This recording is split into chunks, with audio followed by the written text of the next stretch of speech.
শুক্রবার থেকে দক্ষিণ কলকাতার রবীন্দ্র সরোবর পার্শ্ববর্তী গ্যালারি গোল্ডে শুরু হয়েছে এক অভিনব আলোকচিত্র প্রদর্শনী। মাদার আর্থ 2024 নামাঙ্কিত এই প্রদর্শনীটি এবার পঞ্চম বর্ষে পদার্পণ করলো। মোট 180টি আলোকচিত্র স্থান পেয়েছে প্রদর্শনীতে। অরণ্যের গোটা প্রাণীকুল যেন উঠে এসেছে প্রদর্শনী কক্ষে। প্রতিটি ছবিতে অসাধারণ প্রাকৃতিক সৌন্দর্যের মধ্যে বন্য প্রাণীকুলকে তুলে ধরা হয়েছে। প্রদর্শনীটি দেখার সুযোগ পাওয়া যাবে রবিবার পর্যন্ত। প্রদর্শনের পাশাপাশি অংশগ্রহণকারীদের উৎসাহ প্রদানের জন্য প্রতিযোগিতাও থাকছে। 74 জন প্রতিযোগী ছাড়া এখন আরণ্যক এর 20 জন সদস্যেরও ছবি দেখা যাবে এই প্রদর্শনীতে। বন্যপ্রাণী সংক্রান্ত ম্যাগাজিন এখন আরণ্যক এর 4টি সংখ্যা প্রকাশিত হয় প্রতি বছর। এই ম্যাগাজিনের পথ চলা 15 বছর। এতে বন্য জগতের নতুন নতুন দিগন্ত পাঠক সমাজের কাছে উন্মোচিত হয়। তবে এই প্রদর্শনীটি থেকেও বন্য জগতের অনেক কিছু জানা যাবে। ডক্টর তন্ময় চৌধুরীর হাত ধরে এই ম্যাগাজিনের যাত্রা শুরু। যদিও তিনি এখন সবকিছুর সঙ্গে সম্পর্ক ছেদ করে পরলোক গমন করেছেন, তবে বর্তমানে এখন আরণ্যককে এগিয়ে নিয়ে যাচ্ছেন তার সঙ্গীরা। প্রদর্শনীটি দুপুর 3টে থেকে রাত 8টা পর্যন্ত খোলা থাকছে। শুক্রবার প্রদর্শনীর উদ্বোধন করেন 3 বিশিষ্ট ব্যক্তিত্ব: অপূর্ব চক্রবর্তী, শিলাঞ্জন ভট্টাচার্য, সৌমেন্দ্র নাথ ঘোষ। আমি কৌশিক সিংহ রায়, এখন আরণ্যকের সঙ্গে প্রায় জন্মলগ্ন থেকেই আছি। তো এবছর আমরা আমাদের পত্রিকার 15 বছর সেলিব্রেট করছি। 15 বছর অনেকটা সময় বাংলা বন্যপ্রাণ বিষয়ক একটা পত্রিকাকে এগিয়ে নিয়ে যাওয়ার জন্য। আর এটা আমাদের বাৎসরিক ফটোগ্রাফি একটা এক্সিবিশন প্রত্যেকবার আমরা অর্গানাইজ করি। মাদার আর্থ এটা 5 বছর হলো এবার। বিভিন্ন জায়গা থেকে দেশের বিভিন্ন ফটোগ্রাফার ছবি দিয়েছেন। এই শহরের বুকে কিছুক্ষণ বন্য টাইম কাটিয়ে যাওয়ার, লোককে উপহার দেওয়ার প্রচেষ্টা। যুক্ত অনেক দিন ধরেই, ছোটবেলা থেকেই বন্যপ্রাণ এবং অরণ্য ভালো লাগে। তার মধ্যে আমাদের এই এখন আরণ্যকে যিনি প্রতিষ্ঠাতা ছিলেন, উনি নেই আর, ডক্টর তন্ময় চৌধুরী। উনার প্রভাবে এটার মাত্রা বাড়তে থাকে এবং এটা একটা জীবনের সঙ্গে জড়িয়ে যাওয়া একটা মারাত্মক নেশায় পরিণত হয় ব্যাপারটা। তো তখন আপনি কি প্রথম থেকেই ভেবেছিলেন যে জঙ্গলে আপনার ছবি তোলার জায়গা করে নেবেন? না, ছবি তোলাটা অনেক পরে। আগে অরণ্য মগ্নতা এসছে, তারপরে ছবি ব্যাপারটার উৎসাহ পেয়েছি। আমার নাম মিঠুন পুরকাই, আমি এই এখন আরণ্যকের একজন সদস্য। আমাদের এখন আরণ্য বেসিক্যালি একটা ওয়াইল্ড লাইফ ম্যাগাজিন।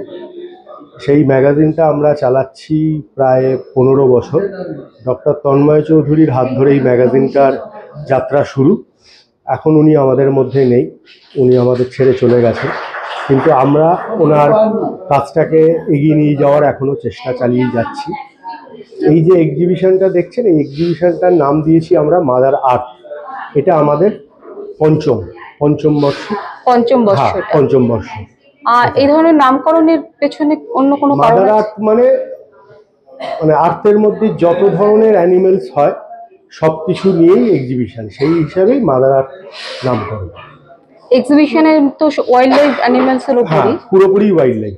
তার মধ্যে স্পেশাল কোনো ব্যাপার আছে বিশেষ? না, কোনো স্পেশাল কোনো ব্যাপার নেই। সেটাতে আপনার ম্যাক্রোতে পোকামাকড় থেকে শুরু করে ম্যামালস থেকে বার্ডস থেকে এভরিথিং। আচ্ছা আচ্ছা, মানে আপনারা পুরো এই মানে কি বলবো, অরণ্যের জগৎটাকেই তুলে? হ্যাঁ, একদম পুরো অরণ্যের জগৎটাকেই এখানে তুলে ধরা হয়। আপনি ঘুরে দেখলে বুঝতে পারবেন যে এখানে সব ধরনের আছে। পোকাও আছে, হাতিও আছে, আবার আন্ডার ওয়াটারও কিছু আছে, আবার স্নো লেপার্ডও আছে। আচ্ছা আচ্ছা, কতগুলো ছবি আছে এখানে? আমাদের এবছর প্রদর্শিত হচ্ছে 180টা ছবি। 180টা ছবি। 74 জন ফটোগ্রাফারের ছবি রয়েছে, আর আমরা নিজস্ব 20 জন সদস্য রয়েছি। 20 জন সদস্যের ছবিও রয়েছে, আর তার সাথে 74 জন পার্টিসিপেন্ট আমাদেরকে এই এক্সিবিশনে পার্টিসিপেট করে। মানে এখানে প্রতিযোগিতার ব্যাপারটাও থাকে? হ্যাঁ, প্রতিযোগিতাও আছে। আমরা রবিবার আমাদের ফার্স্ট, সেকেন্ড, থার্ড হিসাবে আমরা 3 জনকে বেছে নেবো, তাদেরকে আমরা প্রাইজ দেবো। কবে থেকে এই জগতে এসেছেন? আমি আছি এই জগতে 12-13 বছর হলো। অর্গানাইজেশনটার সাথে আছি আমি 12 বছর। আমিও জঙ্গলে জঙ্গলে ঘুরে ঘুরে ছবি তুলতাম।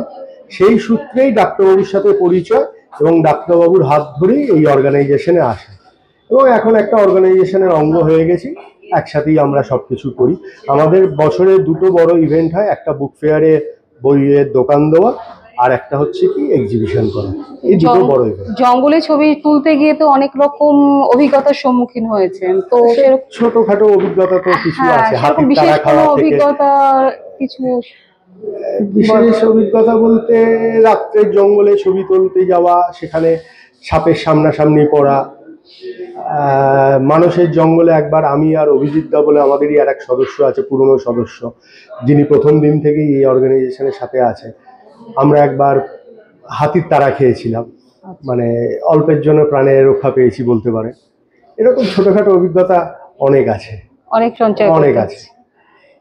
Thank you. কলকাতা থেকে সঙ্গীতা চৌধুরীর সঙ্গে অর্পিতা বণিক, দেশের সময়।